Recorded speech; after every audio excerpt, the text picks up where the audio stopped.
Hello guys, this is Jacob யூனிஸ்டிங் great. So இன்றைக்கி நம்ம சேனலில் ஒரு ப்ராடக்ட்டை தான் ரிவ்யூ பண்ண போகிறேன். இந்த ப்ராடக்ட் நிறைய பேருக்கு ரொம்ப யூஸ்ஃபுல்லாக இருக்கும். ஸோ வீடியோவை மறக்காமல் ஸ்கிப் பண்ணாமல் கடைசி வரைக்கும் பாருங்கள்.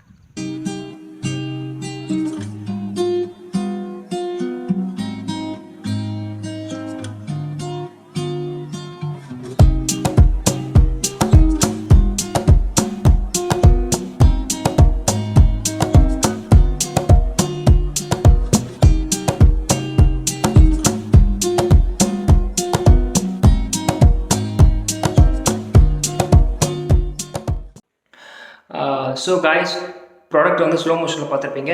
அந்த ப்ராடக்ட் தான் அன்பாக்சிங் பண்ணி நான் காட்ட போகிறேன். ஸோ என்னோடய பிளான் என்னென்னா, மொத்தமாகவே வெளியில் அன்பாக்சிங் பண்ணி ஒரு ஓவர்வியூ உங்களுக்கு காமிச்சிடலான்னு நினச்சேன். ஸோ அன்றைக்கின்னு பார்த்தா பயங்கர சொதப்பல். வீடியோ நல்லா ரெக்கார்ட் ஆச்சு, ஆடியோ வந்து சுத்தமாக கிளியராக இல்லை. ஸோ அதனால் நான் எகெயின் ரீடேக் வந்து வீட்டில் பண்ணலான்னு சொல்லிட்டு உங்கள்கிட்ட இந்த ப்ராடக்ட்டை வந்து கரெக்டாக கொண்டு வந்து சேர்க்கலான்னு சொல்லிட்டு நான் திரும்பவும் பண்ணிருக்கேன். ஸோ வீடியோவை ஸ்கிப் பண்ணாமல் பாருங்கள், அப்போ தான் நான் என்ன சொல்ல வரேன்ட்டு உங்களுக்கு புரியும். அதுவும் இல்லாமல் நம்ம சேனலில் வந்து நிறைய பேர் சப்ஸ்கிரைப் பண்ணாமல் பார்த்துட்ருக்கீங்க. சப்ஸ்கிரைப் பண்ணலன்னா சப்ஸ்கிரைப் பண்ணிக்கோங்க. கீழே இருக்க பெல் ஐக்கான் கிளிக் பண்ணுங்கள், அப்போ தான் நான் போஸ்ட் பண்ண வீடியோஸ் உங்கள்கிட்ட வந்து சேரும். ஸோ இந்த வீடியோவில் வெளியில் பண்ண சில ஃபுட்டேஜஸ் கூட நான் ஆட் பண்ணுறேன். இந்த ப்ராடக்ட் ரிவ்யூ வந்து ரொம்பவே யூஸ்ஃபுல்லாக இருக்கும். தொடர்ந்து பாருங்கள். வாங்க வீடியோக்குள்ளே போகலாம். ஸோ காய்ஸ், இதுதான் அந்த product, right on air, no more number. So இந்த ப்ராடக்ட் நான் வாங்கின ரீசன் பார்த்தீங்கன்னா, என்கிட்ட வந்து royal enfield gun metal grey இருக்குது. ஸோ யூஸ்வலாக பார்த்தீங்கன்னா, நான் சிட்டி ரைட்ஸ் பண்ணிகிட்டு இருக்கும்போது எனக்கு பெருசாக ஒன்றும் தெரியல. அதுவும் இல்லாமல் ஒரு ஷார்ட் ரைடு ஒரு 50 அல்லது 60 கிலோமீட்டர்ஸ் போகும்போது கூட எனக்கு பெருசாக ஒன்றும் தெரியல. ஸோ ஆஃப்டர் சம் கிலோமீட்டர்ஸ், ஒரு 150 கிலோமீட்டர்ஸ் அப்போ போகும்போது வந்து எனக்கு பம்ப் பெயின் வந்து அதிகமாக இருந்தது. அது பார்த்திங்கன்னா லிட்ரலி ரொம்ப இரிட்டேட்டிங்காக இருந்தது. ஸோ அந்த பெயினால் அடுத்தடுத்த ட்ராவல் நம்மளால் கண்டினியூ பண்ண முடியாது, ரொம்பவே கஷ்டமாக இருக்கும். ஸோ இதுக்கான சொல்யூஷன் என்ன பண்ணலான்னு சொல்லும்போது, நம்ம சீட் கவர் ரெடி பண்ணுவோம்ல, அந்த கடைக்கெல்லாம் போய் கேட்டு பார்க்கும்போது ஃபோம் மாற்றலாம் அந்த மாதிரிலாம் சொல்லிட்டு இருந்தாங்க. பட் நான் வந்து ஸ்டாக்கில் இருக்கிறது ஏன் மாற்றணும்? ஸோ வண்டி நம்ம இப்போ தானே வாங்கணும், இன்னும் கொஞ்ச நாள் போகட்டுமே அப்படின்னு சொல்லிட்டு, ஸோ ஃபர்தராக நம்ம ரைட் பண்ணுறதுக்கு நம்மளுக்கு ஒரு சொல்யூஷன் தேவை அப்படின்னு சொல்லிட்டு யூடியூப்பில் நிறைய சர்ச் பண்ணும்போது இந்த ப்ராடக்ட் வந்து எனக்கு கிடைச்சது. ஸோ இந்த ப்ராடக்டோட ரிவ்யூஸ் வந்து நான் நிறைய செக் பண்ணி பார்த்ததுனால தான் இதை ஆர்டர் பண்ணி நான் வாங்கினேன். ஸோ நான் வாங்கி யூஸ் பண்ணியிருக்கேன். ஆல்மோஸ்ட் ஒரு 300 கிலோமீட்டர்ஸ் கிட்ட நான் வந்து ரைட் பண்ணி யூஸ் பண்ணியிருக்கேன். இந்த ப்ராடக்ட் உண்மையிலே ரொம்பவே நல்லாயிருக்கு. ஸோ இந்த ப்ராடக்ட் வந்து உங்களுக்கு அன்பாக்சிங் பண்ணி காட்டலாம். ஸோ ப்ராடக்ட் எப்படி இருக்குது, ப்ராடக்டோட குவாலிட்டி எப்படி இருக்குது, ஸோ இதில் என்னென்னலாம் இருக்குது அப்படின்னு சொல்லிட்டு உங்களுக்கு காட்டலான்னு சொல்லிட்டு தான் நான் இந்த அன்பாக்சிங் ரிவ்யூ நான் போடுறேன். ஸோ வாங்க அன்பாக்சிங் பார்க்கலாம். ஸோ காய்ஸ், இந்த ப்ராடக்டை மேக் பண்ண டீம் பார்த்தீங்கன்னா ரைட் ஆன் ஏர் தான். ஸோ இவங்களது வந்து அஃபிஷியல் வெப்சைட்டே இருக்குது. ஸோ பாக்ஸுக்கு பின்னாடியெல்லாம் எதுவும் தரல. ஸோ சைடில் மட்டும் ரைட் ஆன் ஏர், அப்புறம் அந்த பக்கம் ஒரு ரைட் ஆன் ஏர் இந்த மாதிரி கொடுத்துருக்காங்க. ஸோ பாக்ஸை ஓப்பன் பண்ண உடனே ப்ராடக்ட் வந்து இந்த மாதிரி இருக்கும். Pump seat solution for pump. So இதை வந்து நான் உங்களுக்கு எப்படி யூஸ் பண்ணுறது அப்படின்னு சொல்கிறேன். ஸோ பாக்ஸுக்குள்ளே என்ன இருக்குதுன்னு பார்த்துடலாம்.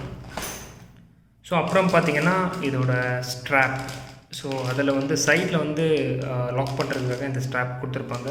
ஸோ இந்த ஸ்ட்ராப்பும் அதுவும் எப்படின்ட்டு உங்களுக்கு நான் சொல்கிறேன். ஸோ அதுக்கப்புறம் உள்ளே வந்து மேனுவல் இன்ஸ்ட்ரக்ஷன். ஸோ எப்போவுமே நீங்கள் வந்து இந்த இன்ஸ்ட்ரக்ஷனை படிங்க. யூஸ்வலாக மோஸ்ட்லி மற்றவங்களுக்கு இந்த பழக்கம் இருக்கான்ட்டு எனக்கு எக்ஸாக்டாக தெரியல. பட் நான் வந்து எந்த ப்ராடக்ட் வாங்கினாலுமே இந்த மாதிரி மேனுவலை படிக்கிற பழக்கம் இருக்குது. ஏன்னா அதில் தான் நம்ம நிறைய தெரிஞ்சுக்க முடியும் என்னென்ன இருக்குது இல்லைன்றது. So guys, Royal Enfield Classic 350 வச்சுருக்கவங்க சீட் எப்படி இருக்குன்னு தெரியும். ஸோ அந்த சீட்டு சைஸுக்கு ஏற்ற மாதிரி தான் எக்ஸாக்டாக இந்த ப்ராடக்ட் இருக்கும். ஸோ நம்ம சீட்டுக்கு பார்த்திங்கன்னா இது ஃபிட் வந்து சூப்பராக அப்படியே நீட்டாக உட்காரும், எந்த ஒரு கேப்பும் இல்லாமல். குவாலிட்டி வந்து டாப் நாட்ச்னு சொல்லலாம். ஸோ இந்த ஜிப் ஓப்பன் பண்ணி பார்த்தீங்கன்னா உள்ளே வந்து பலூன் இருக்கும், தெரியுதுன்னு நினைக்கிறேன். ஸோ இருங்க, இது வெளியில் எடுத்து உங்களுக்கு காமிக்கிறேன்.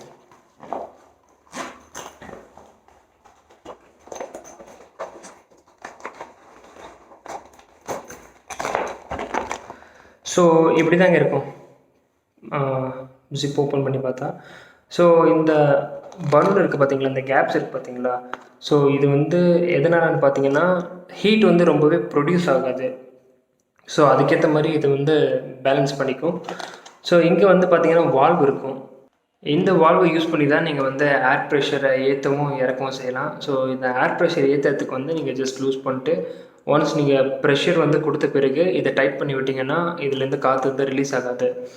ஸோ இதில் வந்து மினிமம் ஆஃப் ஏர் ப்ரெஷர் எவ்வளோன்னு கேட்டிங்கன்னா ஒரு 20 to 25% வந்து நீங்கள் ஃபில் பண்ணிக்கலாம். அதுக்கு மேலே it is not recommended. So it depends on Riders. So எனக்கு வந்து இன்னும் கொஞ்சம் ஏர் வேணும் அப்படின்னு நினைக்கிறவங்க இன்னும் கொஞ்சம் எக்ஸ்ட்ராவாக ஃபில் பண்ணிக்கலாம். எனக்கு இதுவே போதும், எனக்கு இது கம்ஃபர்ட்டாக இருக்குன்னு நினைக்கிறவங்க அவங்களுக்கு ஏற்ற மாதிரி நீங்கள் ஏர் ப்ரெஷர் ஃபில் பண்ணிக்கோங்க. ஸோ எனக்கு வந்து பார்த்திங்கன்னா நான் 20% மட்டும்தான் இதில் ஏர் ப்ரெஷர் ஃபில் பண்ணுவேன். ஸோ 20% இதோட கம்ஃபர்ட்னஸ் வந்து சூப்பராக கொடுக்கும். ஸோ இதில் நீங்கள் காற்று ஏற்றுறதுக்கு வந்து நீங்கள் வந்து ஹேண்ட் பம்ப் யூஸ் பண்ணிக்கலாம். ஸோ ஹேண்ட் பம்ப் யூஸ் பண்ண கூட நான் சொன்ன மாதிரி எவ்வளோ ஏர் ப்ரெஷர் வேணுமோ அவ்வளோ மட்டும் யூஸ் பண்ணிக்கோங்க. ரொம்ப வந்து இதில் ஃபுல்லாக கொடுக்க வேணாம். It is not recommended. நீங்கள் இன்ஸ்ட்ரக்ஷன் கூட நீங்கள் படித்து பார்த்தீங்கன்னா உங்களுக்கு கிளியராக புரியும். ஸோ நான் 2 டைம் போகும்போது கூட நான் வந்து ஹேண்ட் பம்ப் எதுவும் யூஸ் பண்ணலை, நான் வாய் வச்சு தான் ஊற்றிக்கிட்டேன். ஸோ வாய் வச்சு ஊற்றினாலே ஆல்மோஸ்ட் நம்மளுக்கு தேவையான ஏர் வந்து இதில் கிடச்சிடுது. ஸோ ஒரு வாட்டி நம்ம ஹேண்ட் பம்ப் தேடணும்னு அவசியம் இல்லை. ஸோ இதுலேயே வெரைட்டி ஆஃப் குஷன்ஸ் இருக்குது. நீங்கள் வந்து அந்த வெப்சைட்டை செக் பண்ணி பார்க்கலாம். ஸோ எனக்கு தேவையானது மட்டும்தான் நான் இதை பர்ச்சேஸ் பண்ணியிருக்கேன். இது வந்து பேசிக் வேரியண்ட். இதுலேயே பார்த்தீங்கன்னா காஸ்ட் 4000 இருக்குது, 5000 இருக்குது. ஸோ உங்களுக்கு ஏற்ற மாதிரி நீங்கள் உங்களுக்கு எந்த குஷன் வேணுமோ அதுக்கேற்ற மாதிரி நீங்கள் அந்த ரைட் ஆன் டீம் வந்து நீங்கள் செக் அவுட் பண்ணிங்கன்னா உங்களை கைட் பண்ணுவாங்க. அவங்க வந்து நம்ம கோயம்புத்தூரில் தாங்க இருக்காங்க, நம்ம கோயம்புத்தூர் டீம் தான் அவங்க. ஸோ எந்த டைம் வேணும்னா நீங்கள் கேட்டிங்கன்னா அண்ட் ரெஸ்பாண்ட் பண்ணுவாங்க. ஸோ நான் மேக்ஸிமம் யூஸ் பண்ணும்போது இதை வந்து நான் ஹேண்ட் பம்ப் எதுவும் யூஸ் பண்ணலை. ஸோ அடிக்கடி ஹேண்ட் பம்ப் எதுக்கடா தேவைன்னு சொல்லிட்டு நான் இந்த வாயிலே தான் ஊதிக்கிட்டேன். ஸோ நீங்கள் வாய் வச்சு ஊதும் போதே ஆல்மோஸ்ட் நம்மளுக்கு தேவையான ஏர் வந்து இதில் கிடச்சிடுது. ஸோ அதை எப்படி யூஸ் பண்ணுறதுன்னு நான் உங்களுக்கு சொல்கிறேங்க. ஜஸ்ட் இதை லூஸ் பண்ணிவிட்டு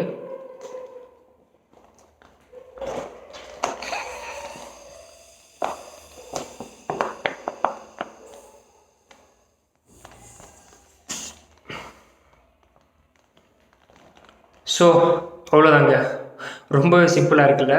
ஸோ இதுக்காக நம்ம ஹேண்ட் பம்ப் வந்து செலவழித்து வாங்குறது, நம்மக்கிட்ட எனர்ஜி இருக்கும்போது எதுக்கு இன்னொரு எனர்ஜி, அந்த மாதிரி தான் ஒரு கணக்கு பார்த்தீங்களா.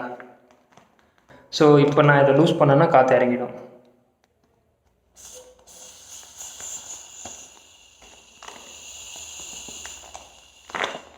இவ்வளோதாங்க. இந்த ப்ராடக்ட் வந்து ரொம்பவே யூசர் ஃப்ரெண்ட்லி. ஸோ இதை நீங்கள் எங்கே வேணாலும் எவ்வளோ தூரம் போனாலும் நீங்கள் யூஸ் பண்ணிக்கலாம். ஸோ ஆல்மோஸ்ட் நீங்கள் ஒரே ஸ்ட்ரெச்சில் வந்து நான் ஒரு 200-300 கிலோமீட்டர்ஸ் போகிறவங்களா இருந்தால் இந்த ப்ராடக்ட்டை வந்து கண்டிப்பாக நான் ரெக்கமெண்ட் பண்ணுவேன். இது ரொம்பவே யூஸ்ஃபுல்லாக இருக்கும். ஸோ நீங்கள் எங்கே போனாலுமே இது ஈஸியாக நீங்கள் கேரி பண்ணிட்டு போகலாம். பட் ஒரு விஷயம் என்னென்னா, நீங்கள் வந்து ஒரு ஸ்ட்ரெச் முடித்த உடனே நீங்கள் எங்கேயுமே போகலன்னா இந்த ப்ராடக்ட்டை வந்து ரிமூவ் பண்ணிட்டு தயவு செஞ்சு எடுத்து வச்சுக்கோங்க. ஏன்னா இது ரொம்ப வெயிலுக்கு வந்து ரொம்ப சூடு தாங்காது. அதுவும் இல்லாமல் நீங்கள் உட்காரதா இருந்தால் நீங்கள் உட்காரும் போதே இந்த ஷார்ப் எட்ஜஸ் வந்து உங்கள் பேக்கெட்டில் வந்து வச்சுக்காத மாதிரி பார்த்துக்கோங்க. ஏதாச்சும் ஷார்ப் எட்ஜஸ் வந்து இதில் பட்டுச்சுன்னா முடிஞ்சது. ஸோ இது வந்து வாரண்டியில் கவர் ஆகுது. நீங்கள் வந்து இன்ஸ்ட்ரக்ஷன்ஸை நீங்கள் செக் பண்ணிக்கலாம். அப்புறம் வேறு என்னென்னு பார்த்தீங்கன்னா, இது வாஷபிளான்னு கேட்டிங்கன்னா கண்டிப்பாக வாஷபிள் தான். ஸோ நீங்கள் டிட்டர்ஜென்ட் யூஸ் பண்ணிட்டு இதை வாஷ் பண்ணிக்கலாம். இப்போ நீங்கள் வாஷ் பண்ணுறதா இருந்தால் அதை ரிமூவ் பண்ணிவிட்டு அதை க்ளீன் பண்ணிக்கோங்க, அது போதும். இந்த கிளாத்தை மட்டும் எடுத்து நீங்கள் வாஷ் பண்ணிக்கலாம். இது எதுவும் பிரச்சனை இல்லை. இது வந்து நீங்கள் வெயிலுக்கு கூட நீங்கள் போடலாம், வெயிலுக்கு கூட இது தாங்கும். ஸோ அதுதான் ரொம்பவே சூடுக்கு தாங்காது. ஸோ அதோட ஃபினிஷ் எப்படி இருக்குன்னு உங்களுக்கு தெரியும். அடுத்து வந்து உங்களுக்கு இந்த ஸ்ட்ராப்ஸை வந்து நான் காட்டல. ஸோ இதுதான் நம்ம சீட்டை தாங்கக்கூடிய ஸ்ட்ராப்பு. ஸோ இந்த ஸ்ட்ராப் பார்த்திங்கன்னா இங்கே ஒரு எட்ஜ் உங்களுக்கு தெரியுதுன்னு நினைக்கிறேன். ஸோ இந்த ஒரு எட்ஜு, அப்புறம் இங்கே ஒரு எட்ஜு, ஸோ இங்கே ஒரு எட்ஜு, ஸோ இங்கே ஒரு எட்ஜு. ஸோ ஓவரால் வந்து 4 இடத்துல கொடுத்துருப்பாங்க. ஸோ 2 ஸ்ட்ராப் இருக்குது. இந்த ஸ்ட்ராப்போட குவாலிட்டியும் ரொம்ப சூப்பராக இருக்குது. ஸோ எவ்வளோ லாங் வேணும் நீங்கள் ஸ்ட்ராப் பண்ணி இழுத்து போட்டுக்கலாம். ரொம்பவே ஃப்ளெக்சிபிள் அண்ட் ரொம்பவே ஸ்டிஃபாக இருக்குது. ஸோ அடுத்து இந்த ஸ்ட்ராப்பை யூஸ் பண்ணி எப்படி லாக் பண்ணுறதுன்னு பார்த்தீங்கன்னா, இந்த ஸ்ட்ராப்பில் வந்து இந்த லாக் பின் இருக்கும். இந்த லாக் பின்னை வந்து ஜஸ்ட் நீங்கள் கீழே ப்ரெஸ் பண்ணிட்டு இங்கே வந்து மிடில் ஒரு லாங் ப்ரெஸ் பண்ணிங்கன்னா இது ஓப்பன் ஆகிடும். ஸோ ஓப்பன் ஆன உடனே நம்ம இந்த எட்ஜஸ் இருக்குல்ல, எட்ஜஸ்ட்டில் வந்து இந்த ஹோல்டிங்கில் வந்து இதை போட்டு மறுபடியும் இதை வந்து நீங்கள் ஜஸ்ட் இந்த லாக் பின்னை வந்து உள்ளே நீங்கள் போட்டு லாக் பண்ணிட்டால் போதும். ஸோ இந்த மாதிரி லாக் ஆகிடும். ஸோ காய்ஸ், இந்த ஸ்ட்ராப் வந்து சீட்டோட எப்படி லாக் பண்ணுறது அப்படின்னு சொல்லிட்டு இந்த வீடியோட அந்த ஃபுட்டேஜ் இன்ஸ்ட்ரக்ஷனை வந்து நான் ஆட் பண்ணியிருக்கேன். ஸோ மறக்காமல் அந்த வீடியோவை பாருங்கள். அப்போ தான் உங்களுக்கு இது வந்து சீட்டோட எப்படி லாக் பண்ணுறது அப்படின்னு சொல்லிட்டு ஒரு ஐடியா வரும். ஸோ வீடியோவை பார்த்துட்டு வாங்க.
ஸோ நண்பா, வீடியோ ஃபுல்லாக பார்த்துருப்பீங்க. உங்களுக்கு இந்த ப்ராடக்ட்டை பற்றி ஒரு ஐடியா வந்திருக்கும். இந்த ப்ராடக்ட் 2500க்கு ஒர்த்தான்னு கேட்டிங்கன்னா எனக்கு கண்டிப்பாக ஒர்த்து தான்.